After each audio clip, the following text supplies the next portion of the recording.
So I've just sat down and watched a film called Serial. This is a low budget anthology comedy horror movie from the same guys that brought us One Night Rental a couple of years ago.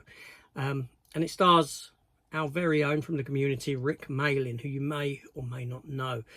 Rick sent me a copy of this to watch 2 months ago, and it's taken me some time to get around to watching it for different reasons. I say unfortunately because I had a blast with it. It was a lot of fun for a low budget movie. So let's talk about it. So Serial here comes at us directed by Chris Annaball and written by Chris Annaball and Nidge Green. Now Chris himself was the director and writer of One Night Rental that time ago, and this film in a sense has links to that. However, it's his own thing. It's his own entity with its own identity. It's 3 stories, kind of bookended by a fourth, in that we open with this young lady coming off of a train in Derbyshire somewhere in the middle of the night. No one about, getting into a cab, and the cab driver obviously seems a bit dodgy. And he has to take different routes and this sort of a thing to get to where she wants to go, which will take some considerable time. And the cab driver starts talking to her and regaling her with these stories of incidents that have gone on within the town. And this leads us into our 3 main story arcs of the film, our 3 main anthology stories.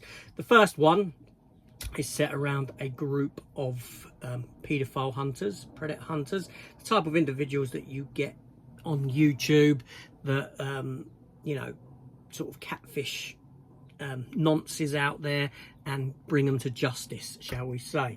And, you know, a lot of laughs ensue in this one between the paedophile hunters themselves, led by Rick. And a couple of other hunters there, one of which is kind of a newbie who kind of gets stuff wrong, but it gets him into a situation that is quite dire for themselves, shall we say. Now, obviously the acting isn't great, you know, but that's not to take away from this movie. It's a lot of fun. This storyline is a lot of fun. And that leads us into the second storyline, which is about these couple of low-level criminals that work for some gangster type, and they have to go on a mission, and they go to this place where they find this girl who's tied up, and they need to get a bit of information off of this girl. But again, I can't go into any more detail about the story without ruining the twists therein, because there are some twists, you know, people backstabbing other people, that sort of stuff going on in this story. And then the third story that's presented to us is a kind of sequel to One Night Rental, in that we're back in that familiar place with some of those familiar individuals that populated that film. And here they've got a fella who's come in. He's an actor, and he starred in a movie called, or a series of films, horror films called Maniac Man, and he's most renowned for Maniac Man 2, much to his dismay, because he's an actor that's done many a film, and he hates the fact that he's remembered for this movie here. And hilarity kind of ensues with this character. He's quite funny, he's brash, he's very, just speaks his mind, he gets drunk, but there's more to it than that, because obviously the title of this film is Serial, and it's about a serial killer, and this is what interlinks all of these stories. There's some violence thrown in, there's stabbings, there's people getting killed, this sort of a thing.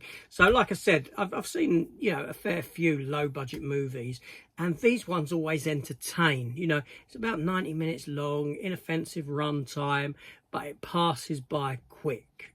And it's a lot of fun to watch, and that's its biggest draw for me, is that, you know, it's fun, and that's what I want out of a film. Fun. I don't really care about budget. It's about the writing. The film has some good editing to it as well, good camera angles, good takes of where the camera's sat, and, you know, it's not like a static camera doing just one thing, just filming.